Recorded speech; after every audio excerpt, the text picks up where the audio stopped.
22장 15절부터 30절까지의 말씀입니다. 22장 15절부터 30절입니다. 주어진 성경 말씀 우리 한 절씩 교독해서 읽도록 하겠습니다. 22장 15절부터 30절입니다. 15절입니다. 발락은 사람들을 더 보냈다.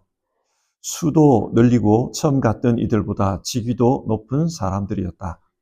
그들이 발락에게 가서 말하였다. 십볼의 아들 발락이 말합니다.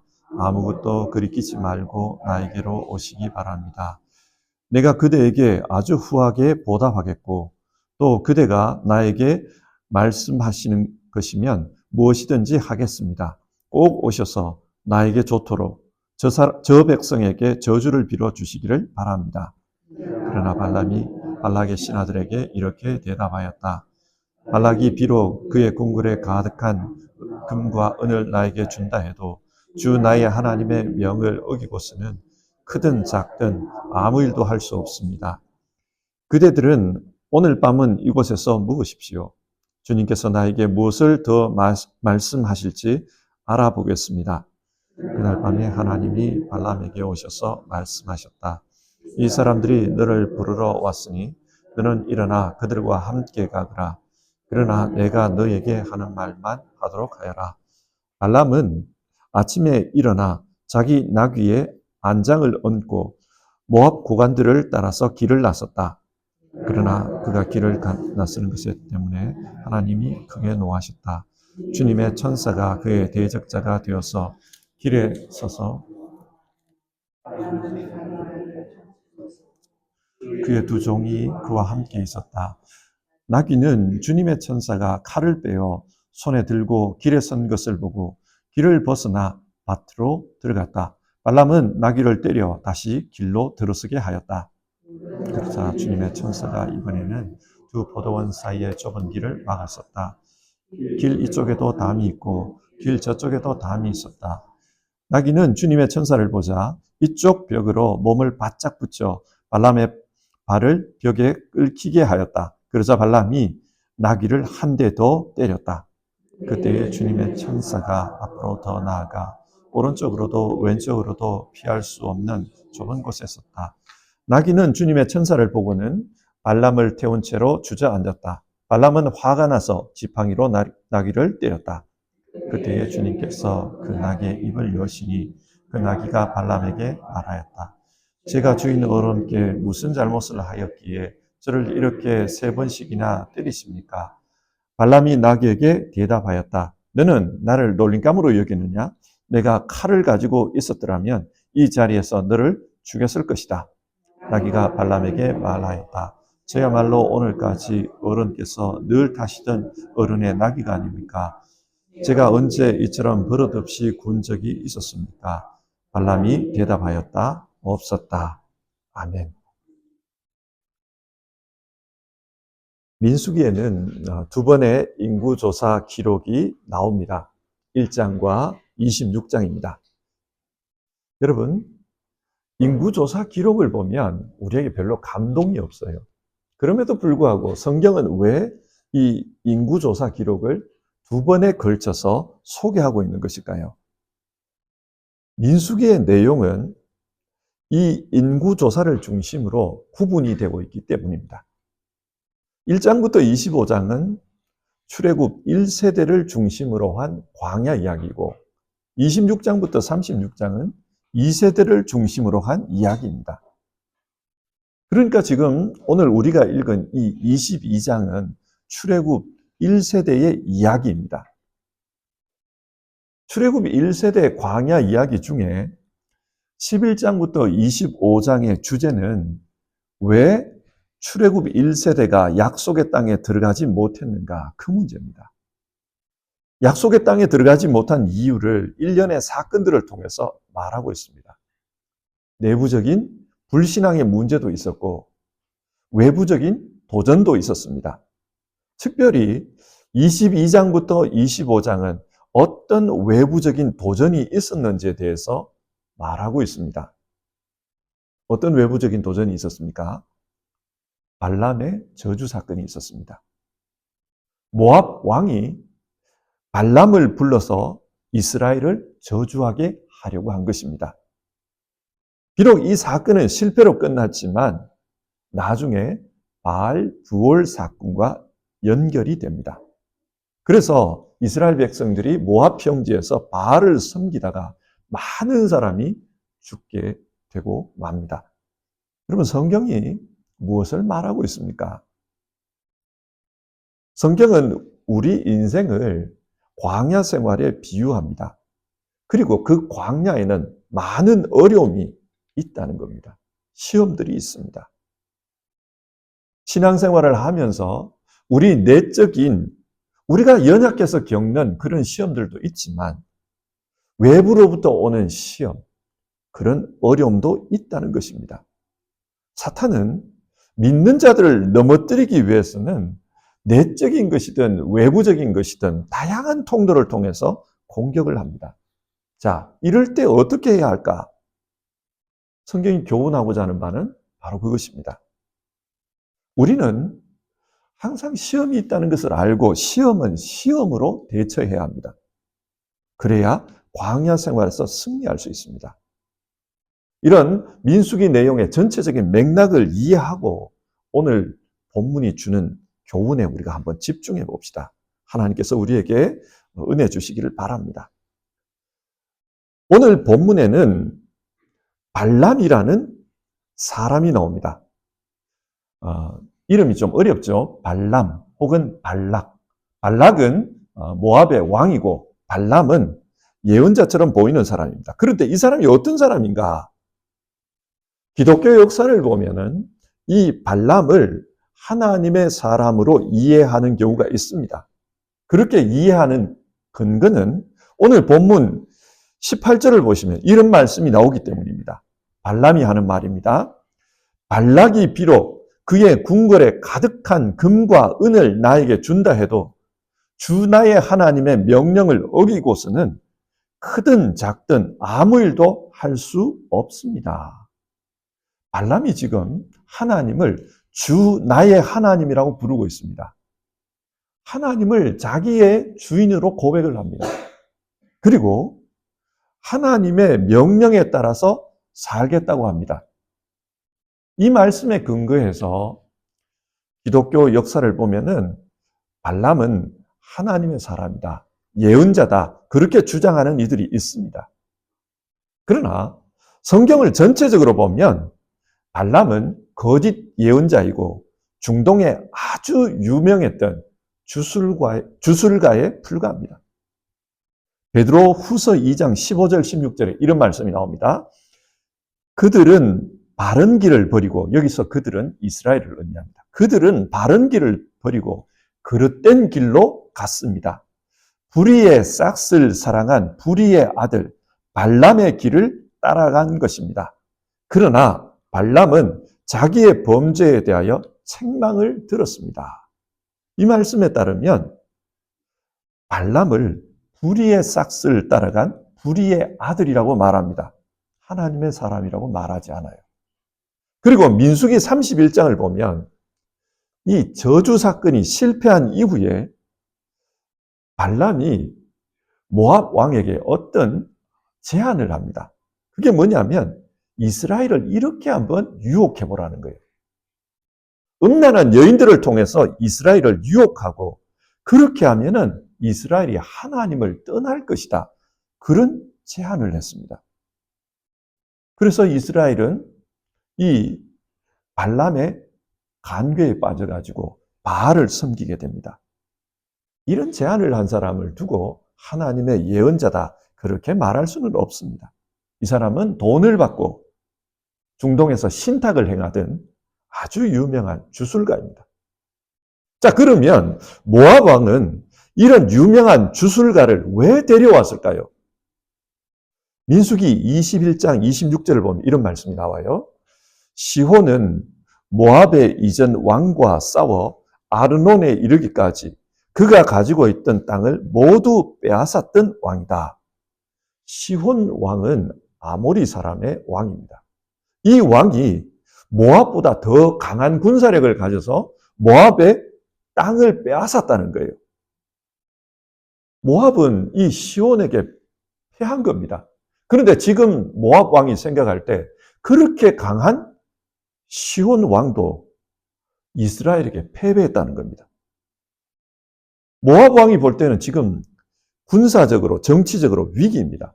자칫하면은 이 이스라엘에게 모압도 정복될 수가 있겠구나. 그런 위기감을 느끼고 있는 겁니다. 그런데 이 아모리 왕 시혼이 어떻게 이스라엘에게 패했는가? 이스라엘의 하나님 때문이라는 거예요. 하나님이 이스라엘을 위해서 싸우고 있기 때문에 아모리 땅이 정복되었다. 그 소식을 들은 겁니다. 하나님이 그들을 위해서 싸우고 있다? 그러면 이거는 물리적인 싸움이 아니고 영적인 싸움이라는 말입니다. 그래서 모압 왕은 하나님의 사람 모세만큼이나 영적인 능력이 크다고 소문난 발람을 데려오는 거예요. 그 발람을 통해서 이스라엘과 싸우려고 하는 겁니다. 영적인 싸움을 하려고 하는 겁니다. 이 사람은 신을 움직일 수 있는 사람이다. 그러니까 이 발람을 데려와 가지고 신을 움직여서 이스라엘을 저주하자. 그런 생각을 한 겁니다. 그런데 이 발람을 데려오는 일이 생각처럼 쉽지가 않았습니다. 돈을 주면서 유혹을 했습니다. 그런데 오지 않겠다는 거예요. 왜 오지 않겠다고 하는가? 민수기 22장 12절을 보면은 하나님께서 개입을 하셨습니다. 하나님께서 이 발람에게 이런 말씀을 하신 겁니다. 모압의 사신들과 절대로 같이 가지 마라. 이스라엘은 복을 받은 백성이다. 절대로 그들을 저주해서는 안 된다. 하나님께서 분명하게 이 발람에게 말씀을 해주셨습니다. 그래서 발람은 자기는 가지 않겠다고 했습니다. 그러자 모압 왕이 어떻게 합니까? 15절을 보면은 두 번째로 사신을 보냅니다. 그러면서 이런 말을 해요. 17절.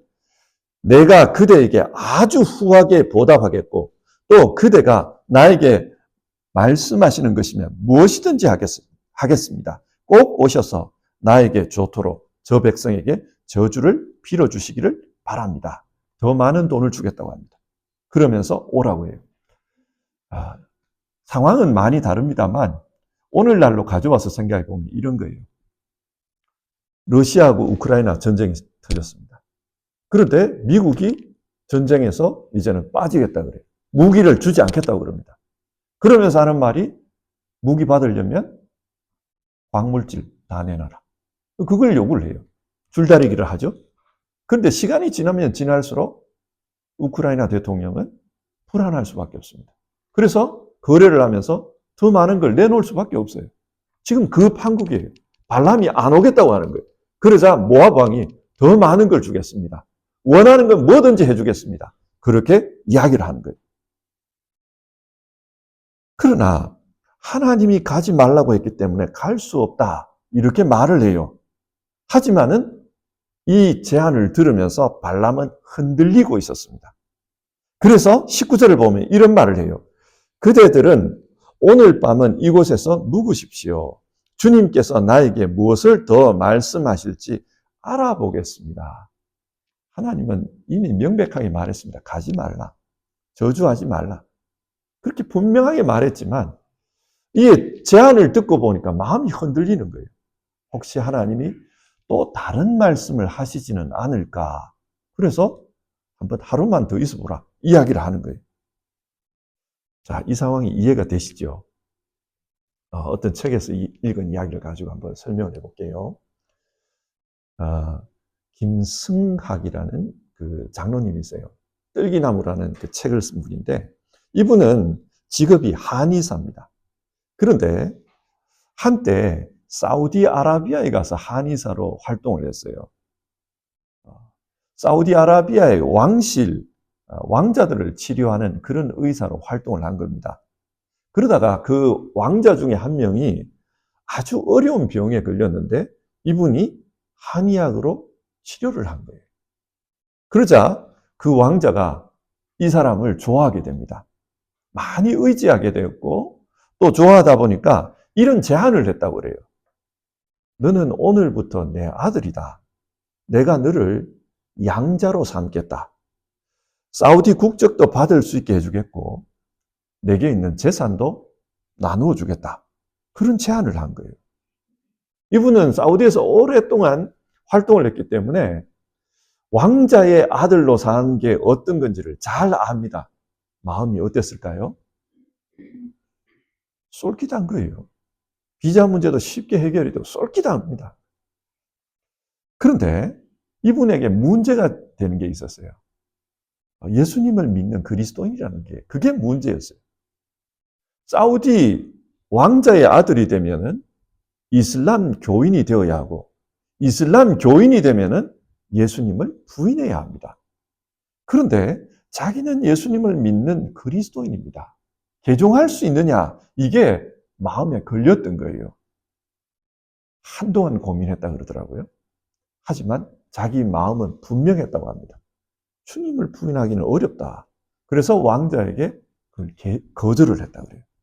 자, 여러분이라면 어떨까요? 많은 재산을 주겠다. 최호화 생활을 할 수 있게 하겠다. 어떨 것 같습니까? 지금 발람이 그런 유혹에 빠진 거예요. 하나님이 찾아와서 말씀하셨습니다. 그런데 큰 돈을 주겠다. 무엇이든지 들어주겠다. 그 유혹을 받은 겁니다. 그래서 혹시 하나님이 다른 말씀을 하실 수도 있지 않을까? 그런 생각으로 사람들에게 하루만 더 여기에 머물러 있어 보십시오. 그 이야기를 한 겁니다. 자, 그날 밤에 하나님 뭐라고 하십니까? 20절입니다. 그날 밤에 하나님이 발람에게 오셔서 말씀하셨다. 이 사람들이 너를 부르러 왔으니 너는 일어나 그들과 함께 가거라.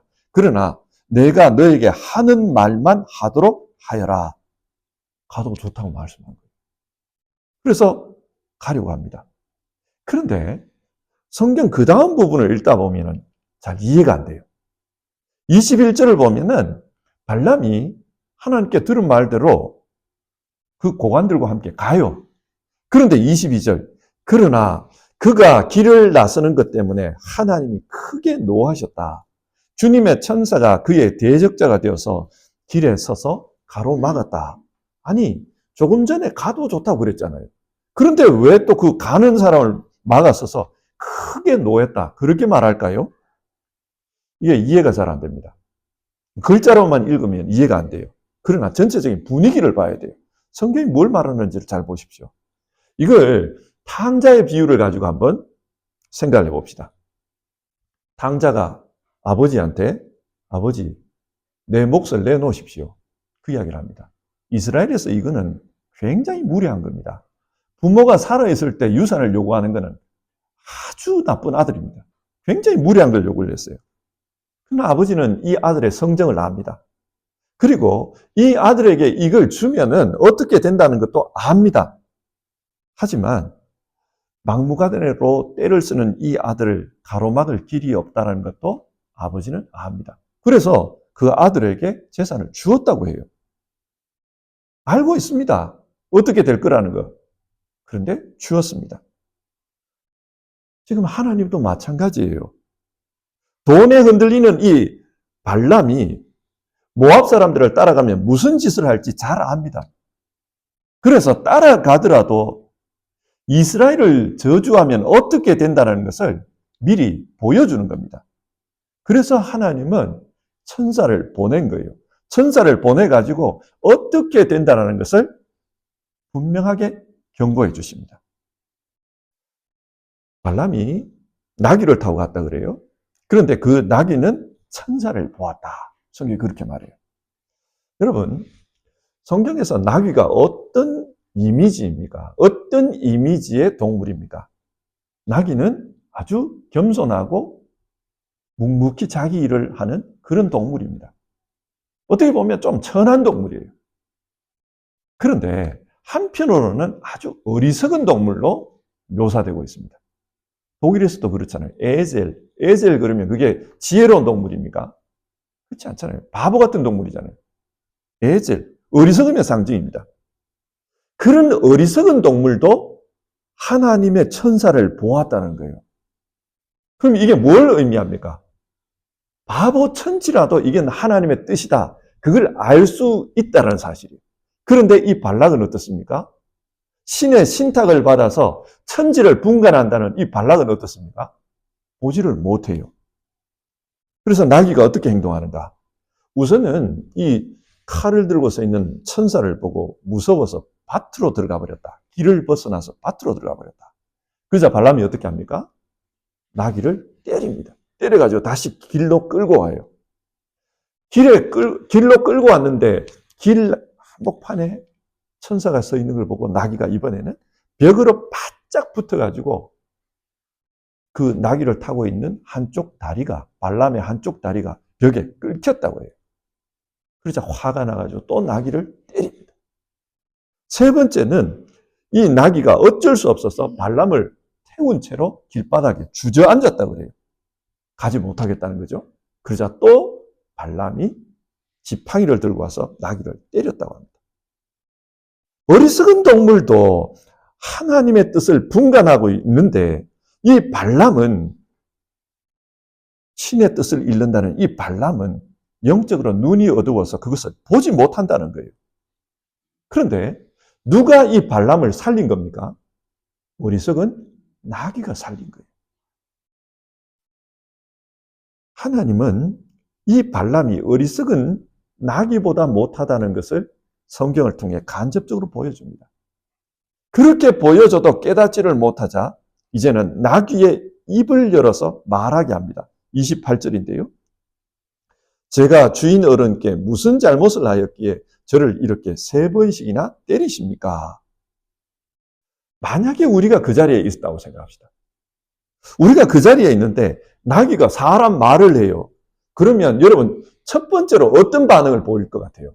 여러분이라면 놀랄 것 같습니다. 저는 놀랄 것 같아요. 이게 무슨 일이냐? 스마트폰 꺼내가 녹음할 것 같아요. 이게 무슨 일이냐? 그런데 이 발람은 그걸 듣고도 그런 반응을 보이지를 않아요. 만약에 짐승이 말을 한다. 그러면은 이 정황에 대해서 한 번쯤은 생각해 볼 수 있습니다. 이게 하나님의 개입일 수 있다. 한 번쯤 생각해 볼 수 있습니다. 그런데 전혀 그런 생각을 하지를 않습니다. 그저 지팡이로 나귀를 때릴 뿐입니다. 그래서 내일 보실 본문이지만 먼저 살펴보면은 하나님께서 어리석은 발람의 눈을 열어주셨다 그래요.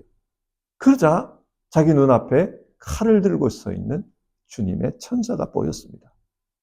아, 내가 잘못했다가는 이 모압 사람들 따라가서 잘못했다가는 죽을 수도 있겠구나.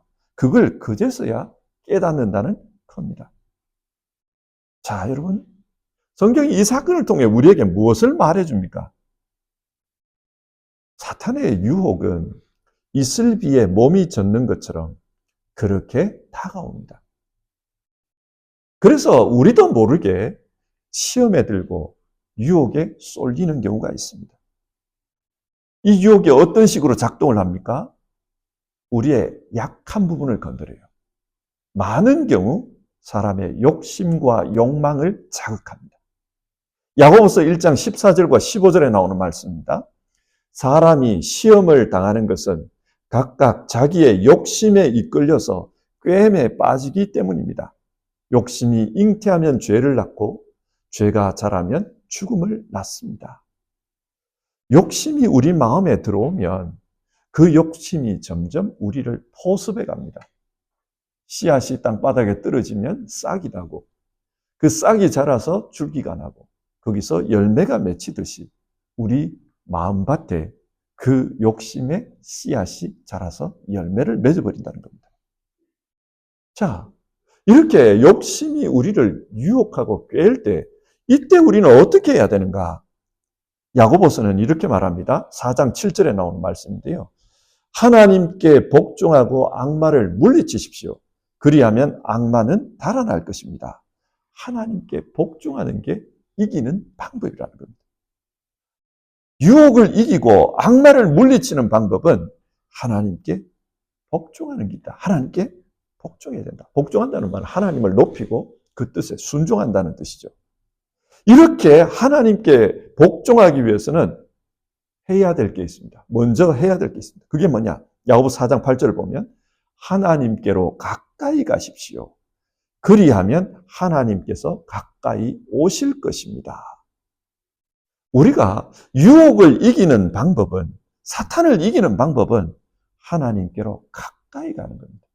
하나님께로 가까이 갈 때 하나님의 뜻을 알 수 있고 하나님의 뜻을 알아야, 그래야 순종할 수 있습니다. 하나님께로 가까이 가는 것이 중요합니다. 하나님께로 가까이 가는 게 뭡니까? 하나님의 말씀이 있는 곳으로 가는 겁니다. 기도의 자리로 가는 겁니다. 그래서 우리의 영적인 눈을 뜨는 겁니다.